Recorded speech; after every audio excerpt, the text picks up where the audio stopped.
Smart 24, driving business.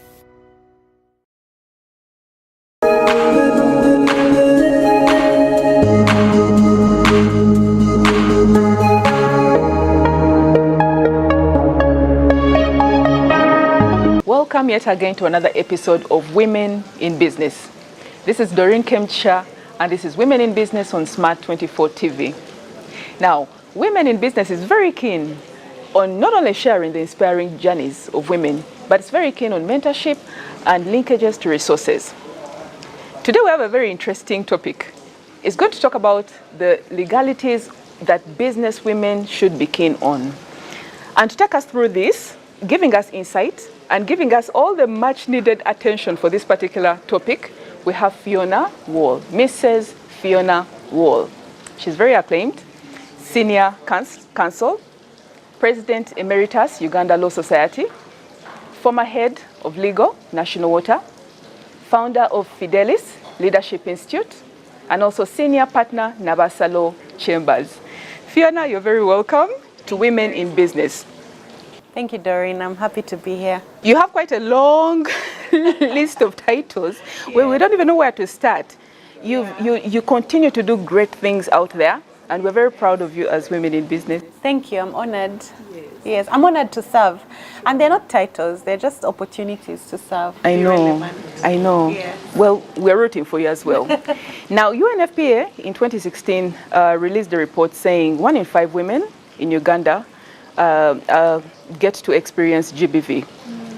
Now, we also know that the more the incidents, the more they're getting into business, the women get into business, there's actually a more vulnerability to GBV. We also know that you've also been within the legal world. We know that you've had so many cases mediated, got to counsel very many women, not only just on the domestic side, but also on the part of business arrangements gone sour. Yes. What have you seen during your line of work? What have you seen? Well, I'll start by giving you some numbers that match yours. About 70% of Uganda's GDP is contributed to by an informal sector. And the informal sector in Uganda is also dominated by women, women-led businesses. Now, what happens is that of these women, there are many that are ill-educated, there are many that have certain challenges that force them to trust men or to trust other people to do some of these things for them. So one of the biggest things I have seen is betrayal. I think that comes from a point of skill. We need to skill women more to understand these things so that they don't have to over-rely on others and get betrayed. But we also see the contrast between a woman's responsibility in the home and her business. Usually, society does not view a woman well if she doesn't have this in perfect balance.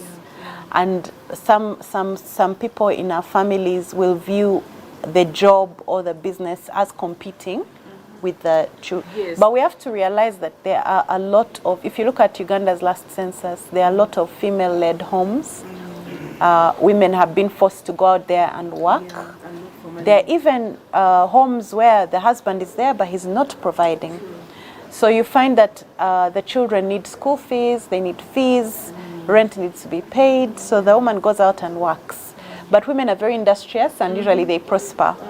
But the biggest challenge I've seen with women in business is that they do not formalize their businesses. You mentioned earlier on and mentioned something that there are quite so many challenges with the way women get to view the man as being the controller, the top of everything, whether it's registration, yes, let's use that actually, the kafulu of everything. Whether it comes to registration, whether it comes to guidance on which bank to use, whether it comes to this. Is it because this is a natural disposition for women to actually want to be taken care of or want to trust the man more? And we're not even talking about just the man per se, because it also happens with fellow women, right? It has happened to me, by the way. It has. You get fleeced off by someone that you trusted. That you trusted to do a lot. And this is why we're having this conversation, because I find it very easy to trust someone. Now imagine if it is your spouse, right?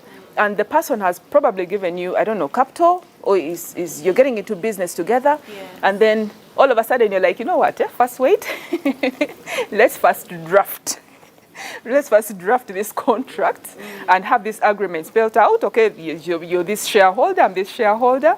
There's that vibe it brings to it. You see, if your husband gives you capital and says, I'm giving you capital, you need to remember that now he is your shareholder. He is not your business partner. Divide those two. A shareholder is different from a business partner, and that is governance.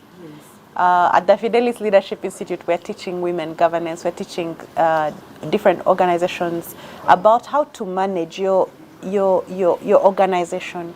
Separate the roles. That way we have government having the judiciary, and they're supposed to be separate, the parliament and the executive. Separate those roles. The shareholder has different roles and responsibilities. The board and management have different roles and responsibilities. Now, if he is a shareholder, he has given you capital.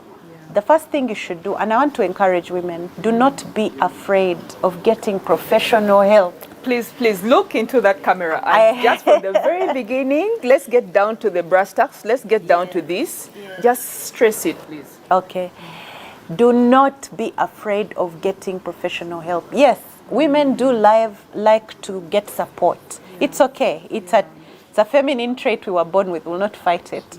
But that is also a big, beautiful trait because it's called, it comes from your emotional intelligence of knowing that you cannot do something alone.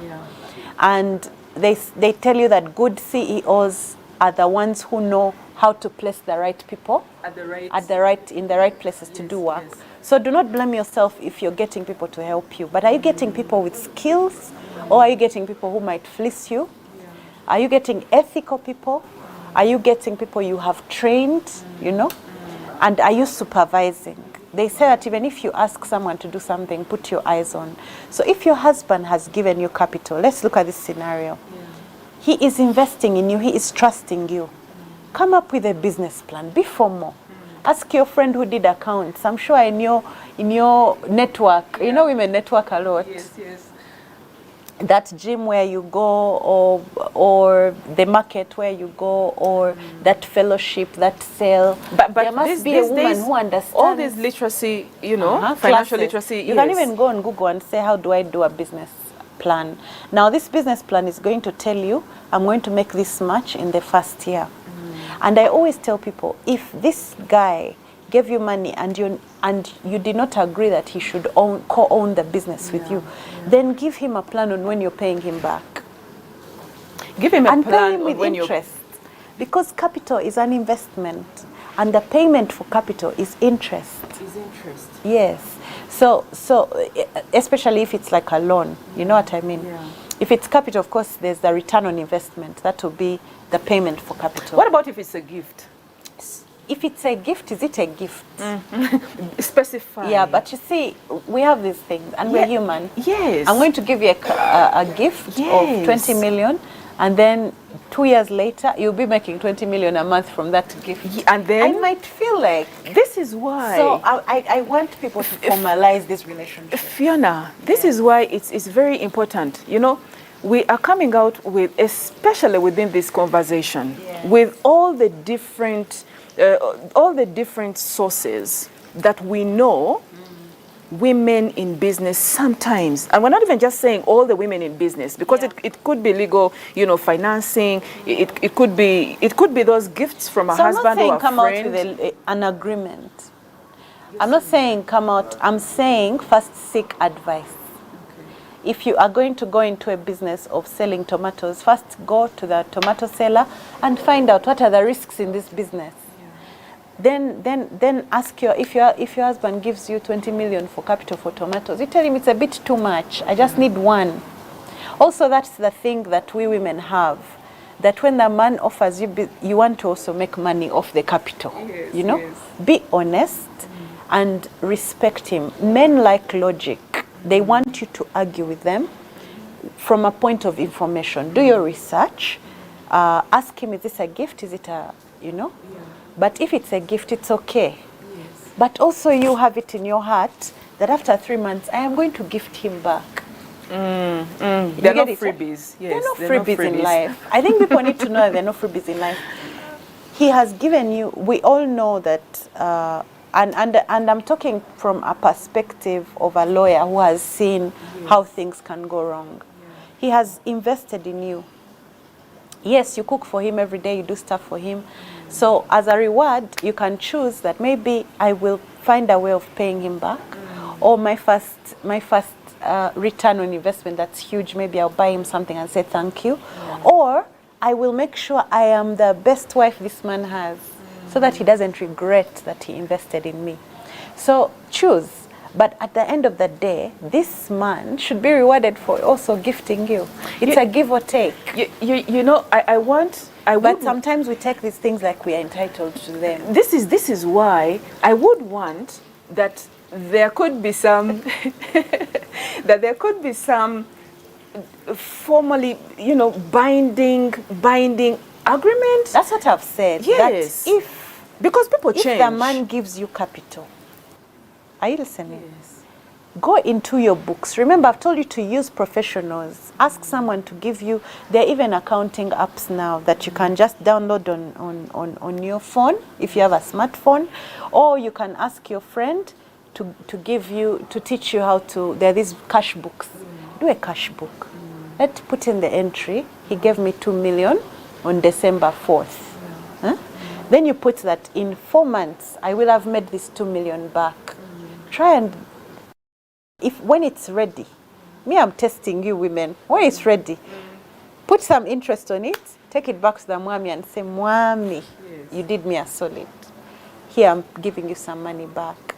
Thank you so much. That since I've formalized my business, please sign here that you've received. Yes. Because later on, everything else I give you from this business will now be a gift. You get it, eh? But also, you can say, Mommy, I have grown the business. I want to give you shares. I have formalized. Now let me give you shares. Let me give you, or let me make you the board chair of my company. Or but let him feel that this is something that is going to help both of you. Because that's why he gave it to you. The problem is sometimes the gift that he gave you, you use against him. You use it to prosper, and then start you abandon your family, and then start having the assets on the side behind his back. Yes, and those things threaten communication and working together in a marriage. Let's just talk about these, Fiona. Yes. Why is it that, because we get to talk to women so many times, yes? We are women ourselves. Why is it that when, I don't know, it could be the way we approach it. Yeah. Because if at all we're going to someone, you know, your husband, or even your friend, we're not even just talking about like spouses. We're talking about even the friends, because I'm very sure you've seen most of these Even cases friends, yes. in court. Yes. Those particular cases But where it's you start off as a friend. Don't formalize relationships. Yes, and this is why I'm saying, how do we word this agreement? How does the woman in business word this agreement without threatening, without making it feel like a threat to the husband who feels, you know what? To the friend. I've given you this money, but now you're trying to make it feel like this is going wrong in the future. I've not told you to do it immediately. He gives you the money. When? I have told you that get the money, make a plan for it, discuss with him the plan, then start implementing. At the point where you get that money back, now you have bargaining power. Yes. This is a point at which you discuss with him, and you'll also have seen how he's responding to your success. Then you're able to have the wisdom to know, should I offer a partnership? Should I ask for his advice as a board member? Should I gift him? Sometimes maybe he's going through a financial thing and you're like, oh, I have a gift for you. And I'm taking this money. But let me tell you, the one thing that will simplify your life is formalize. Because if you form a company, that company is different from you. create that company, It's a separate different it from entity. you, so that even when you have to take money from that company and give him, he has to sign for it, because it's accountability to the company. Yes. And also remember that if that company has to buy property and everything, he will not begrudge you. It's not Fiona's property that she hid behind, no, or that she bought behind his back, no. It's this company that is doing everything. Now, it's this company that will protect both of you. Because in this company, you might put it in your children's names, you might create even a trust, you might, I don't know. But the thing with governance, when I talk about governance is being better than the law. You know, Jesus came and said, I'm bringing a different law. Yes. If I was telling you not to commit adultery, if the law is saying don't commit adultery, me, I'm saying don't even think about it. So governance is saying, let's formalize, let's create this baby together. Let this baby be protected. This baby will have a lawyer. This baby will have, and these things don't cost much. You know, this baby will have an accountant who makes sure taxes to URA are paid. This baby will make sure that the shareholders who put in capital are paid. You know, we have to have this business Mindset. Let me tell you, people, if Warren Buffett is where he is because of formalizing, we women who want to prosper, why do we want to do things differently? Yes. Which woman do you know Oprah Winfrey own is completely different from her? Her companies are different and they're running themselves. Martha Stewart has a company called Martha Stewart, but it is listed on the stock exchange. The world owns it on New York Stock Exchange. It's billions, trillions. So there is benefit in formal. So we should, as women in business, we should have a business mindset Yes. towards this and try as much as possible from the very beginning to formalize. Yes. To formalize, please, ladies, you are listening. However, let's even talk about this. Let's begin to get also into the nitty-gritties. Remember, I had talked about the incidents, 1 in 5 women, yes, being victims of GBV. We also know that in Uganda, most of the resources, because it's a patriarchal society, most of the resources, the land, the money is actually owned by the men, okay? So in most cases, they get to support their women set up. It's not even just in the rural areas, but also in the urban. Yes. We thank them, want to recognize them. Yes. And one of the things I'll tell you is I think one of their frustrations is that we are so informal about things that mean so much to them. Because if you are going to trust another man to do your registration, is he your lawyer? Do you have a contract with him? You go and take all your documents to a lawyer, you have not signed anything. The lawyer will go to court and come and charge you any amount of money. You go and give your things to an accountant to get for you a TIN number, to do what. Then he comes to you and gives you a bill. You refuse, he takes things from you. Because you did not involve him. Formalize your relationships. With him in the very beginning. Don't hire people without clarifying. Is this an employment relationship? Is this a friend thing where he's getting nothing? But then why are you trusting someone with so much when you're giving them nothing? You get it, eh? And that is one thing men understand, that we need to understand, that there's nobody who's going to do anything for nothing. So men understand that thing, and that's why they start prospered in business. So as women begin to enter this man's world, my advice would be, if it works, don't fix it.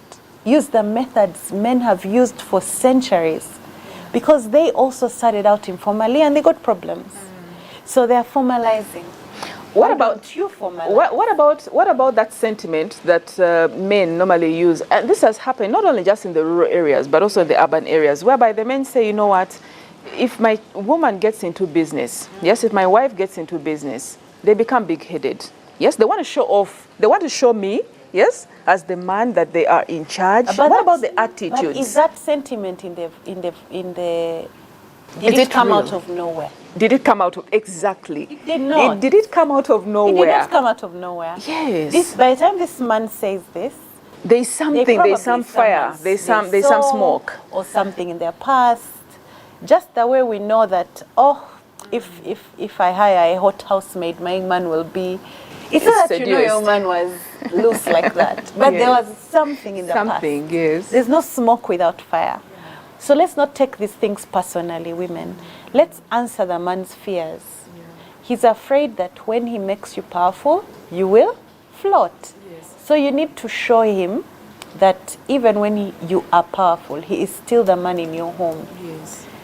There's a time, my husband told me, by the way, in this house, there's you're only not one the man. president. And I laughed. And I said, oh, I'm sorry if I've been doing anything that makes you think that I was the president in this house. You know what I mean?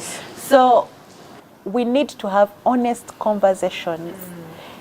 And women, I'm sorry to say this, sometimes we get a little power and it gets to our head. You've seen in the office, I'm sorry to also use this example, but we've seen people who, I have a friend, his boss started a relationship with their receptionist. And the receptionist started acting like she was the general manager. She was now bossing everybody up. So we women have that weakness. When we get a little attention, a little power, a little money, sometimes these things get to our heads and we become impossible. And men are honestly, probably genuinely afraid of us. Because look what happens when we get powerful. But what I'm saying is, stay humble. The Bible says, if you're faithful in the little, more will be added. So this little that the man has brought, let me tell you, let me talk about sentence of coming. No. I should go there. No. Because, before, just a minute, we're going to talk about that in the next half.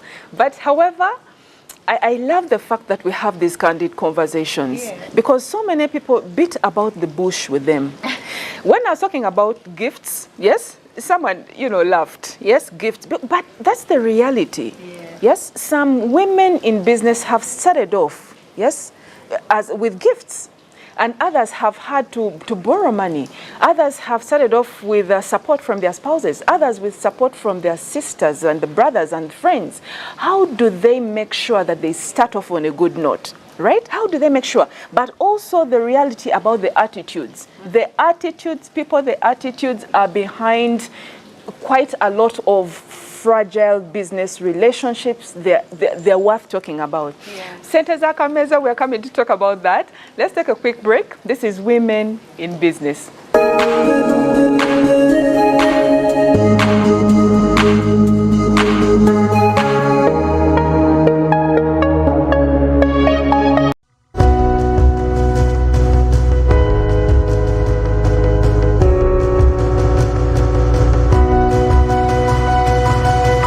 Smart 24, driving business.